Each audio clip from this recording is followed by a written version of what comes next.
बहनों और भाइयों नमस्ते, जय झूलेलाल। दोस्तों, आज का हमारा जो वीडियो है वह जो धार्मिक कार्य करते हैं, जो छुपे हुए लाल हैं, कुछ उनके बारे में आज हम उजागर करेंगे। जहाँ पर कई प्रकार की सेवा होती है, दान होता है, लेकिन वो चुप रहते हैं। मैं आज उन दानदाताओं को भी धन्यवाद कहूँगा जो यहाँ पर नहीं, दूसरे मुल्कों से भी हमारे समाज को सहायता पहुँचाते हैं। और यहाँ पर जो तमाम संस्थाएं चलती हैं, दोस्तों, आज इनको हम अपने शब्दों से सम्मानित करेंगे। और हमारा भी सौभाग्य है, बहुत बार इन बड़े बड़े संतों से हमारा भी मान सम्मान हुआ है, तो मैं उनका आभार प्रकट करता हूँ। दोस्तों, वैसे हम इस लायक नहीं हैं कि इतने बड़े बड़े संत हमारा सम्मान करें। सबसे पहले आदरणीय स्वामी शांति प्रकाश, जिनके स्थान पर आज पूज्य स्वामी देव प्रकाश महाराज जी, जिनकी उम्र लगभग 86 साल चल रही है, 86, और 1 जनवरी को उनका जन्मदिन है, 87 होगा मेरे हिसाब से। तो दोस्तों, स्वामी जी ने कभी किसी से ऊंचे शब्दों में बात नहीं की, किसी का बेइज्जती नहीं की, किसी की, सभी का सम्मान किया, छोटा रहे, बड़ा रहे, बच्चा रहे। हमेशा कई प्रकार के प्रसाद आप अपने पास रखते हैं, उसमें छोटी छोटी चीज़ें रहती है, लेकिन साईं अपने हाथों से देते हैं। बिस्किट है, चॉकलेट है, गोला है, जहाँ मिठाई की पैकेट है। तो सबसे पहले मैं स्वामी देव प्रकाश महाराज जी के बारे में कहूँगा। रात को 3-3 बजे उठ जाते हैं इस उम्र में भी। हालांकि आज उन्होंने यात्राएं करनी बंद कर दी है, लेकिन स्वामी शांति प्रकाश, उनके बाद स्वामी देव प्रकाश, इनके कर कमलों से इस शहर को बहुत फायदा हुआ है। दुनिया भर के लोग, इस देश के लोग उनका सम्मान करते हैं।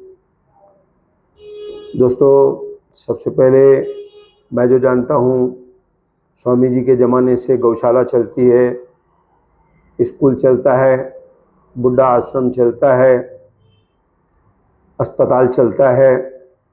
1980 के आसपास पूज्य साईं जी ने खुद इस अस्पताल का बन जाने के बाद उद्घाटन किया था। हालांकि उनकी विचारधारा उस समय बहुत अच्छी थी कि हमारे शहर के लोग बम्बई न जाए। दोस्तों, तो ये सब चीज़, उसके बाद जिसको जो सहायता चाहिए स्कूल के लिए, अस्पताल के लिए, शादी के लिए और दूसरी भी सेवाएं होती होंगी। उनके बाद मैं उल्लासनगर 1 के बाबू लीलाराम साहिब। दोस्तों, अगर आप 1975 में जाएंगे, मैं बहुत छोटा था, 10 साल का भी नहीं था मैं, तो वहाँ पर डॉक्टर मोदी को भाऊ परशुराम जी बुलाते थे। उस समय में आंखों का ऑपरेशन एक बड़ी बात होती थी। शादी हाल जितने भाऊ के पास थे, किसी के पास नहीं थे, भाऊ परशुराम साहब के पास। और सबसे पहले मैं ये कहूँगा कि 25 दिसंबर को भाऊ लीलाराम साहब का जन्मदिन है। भाऊ, मैं आज आपको 25 दिन पहले ही जन्मदिन की बधाई दे देता हूँ। तो भाऊ लीलाराम जी आजकल वो सब संभालते हैं। तो भाऊ परशुराम साहब के ज़माने में सैकड़ों लोगों का ऑपरेशन डॉक्टर मोदी करते थे। दोस्तों, असली घी का भोजन, सभी प्रकार की सुविधाएं उन ऑपरेशन करने वालों को वहाँ 2 दिन 3 दिन रखा जाता था, आजकल तो आधे घंटे में छुट्टी हो जाती है और अच्छी अच्छी मशीनें आ गई है। तो इसलिए भी मैं आज आदरणीय देव प्रकाश महाराज जी को नमन करता हूँ कि साईं आपने काफ़ी अच्छा बंदोबस्त रखा है। 100 साल से ज़्यादा हो गया सुंदर सेवक सभा, हम पैदा भी नहीं हुए थे, आप सेवा कार्य कर रहे थे। 750 लोग आंखों की अस्पताल का लाभ लेते हैं, खाली आंखों के अस्पताल का। 5 मशीनें हैं अच्छी वाली, नंबर 1 हमारे भाई मूलचंद प्रेम मेडिकल वाले कहते हैं अस्पताल जो है आंखों की वह नंबर 1 है। उसके बाद स्वामी शांति प्रकाश जी ने सर्वानंद अस्पताल बनाई, वह भी लोगों के हितों के लिए कार्य कर रही है। तो स्वामी जी की तरफ से भी चेक वगैरह मिलते हैं। उसके बाद मैं आता हूँ पूज्य चालिया साहब बाऊ खीलदास जी, बाऊ भगवान दास जी, बाऊ मन्नूमल जी, खेमचंद जी और हमारे आदरणीय चंद्रलाल जी भी। मैं आप सब लोगों को शुभकामनाएं देता हूं। बाकी आप मुझसे बड़े हैं, मैं आपको दूसरा कुछ शब्द तो आपके लिए कह नहीं सकता हूं, तो मैं छोटा हूं इसलिए आपको शुभकामनाएं ही दूंगा। अब हमारी एक रुक्मणी देवी संस्था चलती है, हालांकि मैं वहाँ कभी गया नहीं हूँ और जिस दिन मेरा सौभाग्य होगा मैं वहाँ जरूर पहुँचूँगा। आपने कई बार मेरी जन्मदिन पर मेरी फोटो डाली, वहाँ पर आपको मैं प्रणाम करता हूँ। कई अच्छे कार्य वहाँ पर चलते हैं, चौमासा आदि का। उसके बाद जीव दया संस्था है उल्लासनगर 4 में, वहाँ पर भी डायलिसिस होता है। और भाऊ रमेश लाल जी जो है ना, दयारामनी जी, रमेश दया, वो गृहस्थी होते हुए भी सन्यास की तरह काम करते हैं, दिन भर वहाँ पर बैठे रहेंगे। उनकी तरफ से भी हर तरह की सेवा मदद मिलती है, दवाओं की मदद, अनाज की मदद, और उसके बाद डायलिसिस का काम उन्होंने वहाँ पर रखा है। उसके बाद में रेड क्रॉस को भी धन्यवाद दूंगा, बहुत बड़ी संस्था, बहुत बड़ी अस्पताल दोस्तों जो कार्य कर रही है, उनको मैं आभारी हूँ। उसके बाद हमारी पास एक जानकारी आई, मीरा एनेक्स आयल सिंगानी चेंबर में, वहाँ पर भी डायलिसिस की सुविधा है। दोस्तों 13 किलोमीटर का ये शहर और कई दानवीर, कई दानदाता, बहुत बार ये जानकारी मिलती है कि बहुत सारे लोग अपना नाम नहीं देते हैं और सामान भेजने वाले का नाम भी वही, लेने वाले का नाम भी वही, सही करके भेज दो, माल पहुंच गया। उसके बाद बहुत सारे नाम हैं मेरे पास। हमारे परम पूज्य साईं टेकचंद मीरपुरी जी थे और वहाँ पर आज भी कार्य चलता है। दोस्तों टीबी की दवा डॉक्टर सुंदरानी थे, वह उनको पूरा सहयोग करते थे। और आप एक बात ध्यान रखिए, जब हमारे आदरणीय लाल कृष्ण आडवाणी जी जो सिंधी समाज से हैं, वो प्रधानमंत्री थे, तब आदरणीय स्वामी शांति प्रकाश महाराज जी के पुतले का अनावरण राखी के दिन हुआ था और उसी दिन वह टेकचंद मीरपुरी से भी मिले थे। उनके आश्रम में भी कुछ बात की, सिंधी में भाषण किया उन्होंने। तो साईं टेकचंद मीरपुरी जो थे वो हमारे आदरणीय उप प्रधानमंत्री जी को लाल कृष्ण आडवाणी नहीं, लाल ऐसा पुकारते थे, लाल ऐसा करिश्मा उनके पास थे। ये सब आरएसएस के लोग थे। अब एक नई जानकारी, हमारे भाई गोकुल जी जो हैं, लख जीवन घोट गौशाला, उनके पास भी सब प्रकार की सेवा होती है, दवाओं के लिए, शादी के लिए, स्कूल के लिए, दीपावली मनाने के लिए, सभी प्रकार की सहूलतें, और एक प्रकार से मेला उनके पास लगा रहता है। अब मेरे पास दो नाम नए हैं।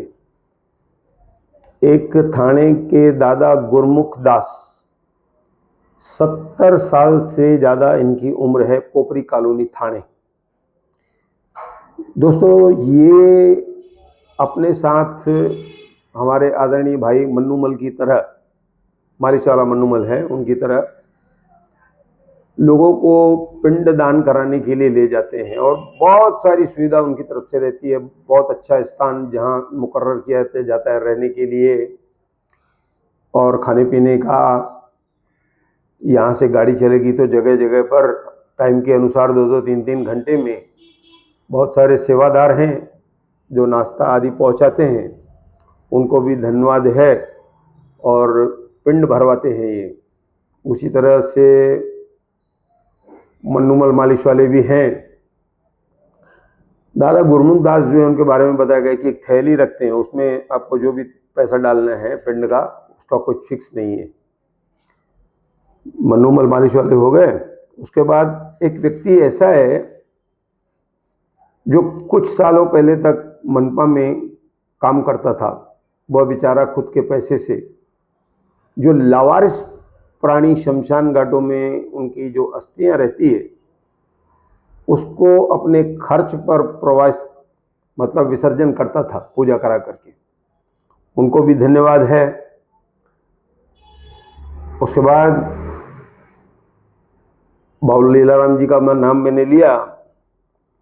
गुरु नानक जयंती के दिन में हमारे आदरणीय बड़े भाई कुमार भटीजा साहब के पास घर पर मैं गया, तो वहां पर मैं कुछ देर रहा। वहां पर मनीष बोदानी, दोस्तों ये जो गा रहे थे ना, ये एक बहुत बड़ी कला है।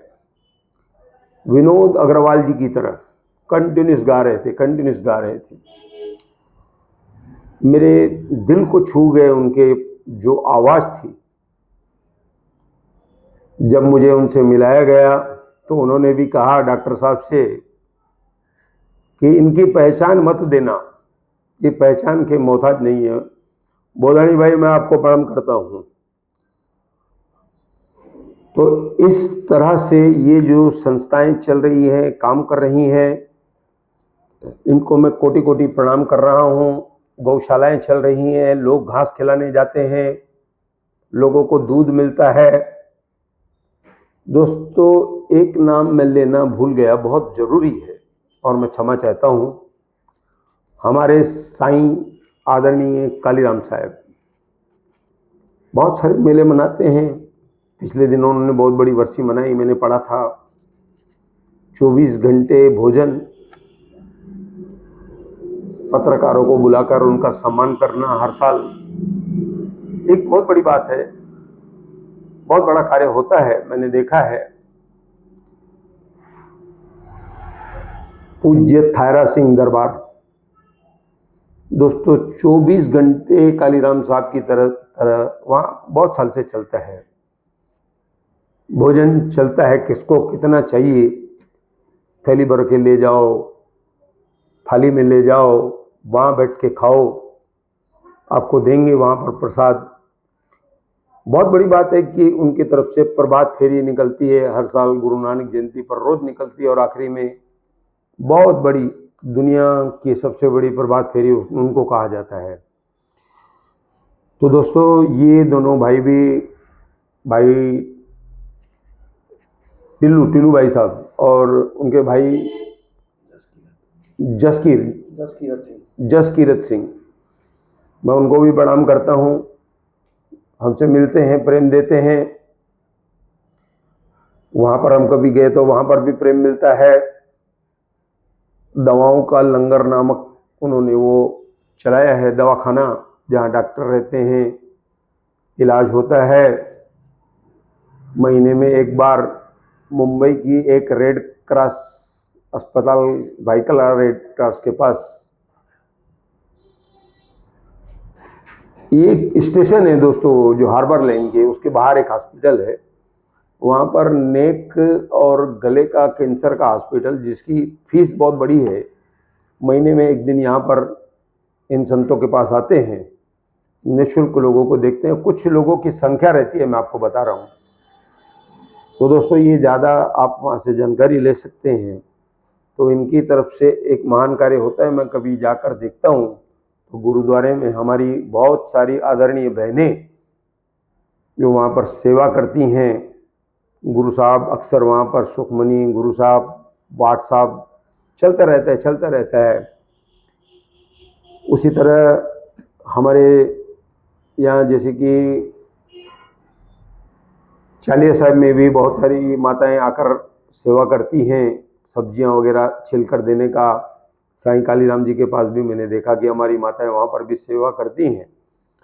तो कुल मिलाकर ये जो सब चल रहा है वो परमात्मा की तरफ से है, कुछ धनवानों की तरफ से है, कुछ सेवादारों की तरफ से है, कुछ अच्छे लोग हैं जो यह सब कार्य करते हैं, और संत उतना कार्य उपकार समझ करके उसको पूरा करते हैं, लोगों तक पहुंचाते हैं। दोस्तों फिर एक बार मैं कहूँगा, ये सब जो है ना आपके लिए आता है, आपको पहुँचे, आप लोग स्वस्थ रहें, सुखी रहें। बाकी आपको कोई अगर ये कहता है कि रुको के चढ़े, तो उस बात में आप मत जाओ। 24 घंटे हमारे साईं कालीराम जी लंगर चला रहे, थारा सिंह वाले चला रहे हैं, रिंकू भाई साहब चलाते हैं। तो अगर ऐसा कुछ होता ना, ये सब भंडारे नहीं चलते। आप इन सब चीज़ों में मत जाइए। अगर आपको भूख है तो ज़रूर वहाँ पर खा सकते हैं, और इन सब चीज़ों का आप लाभ लें।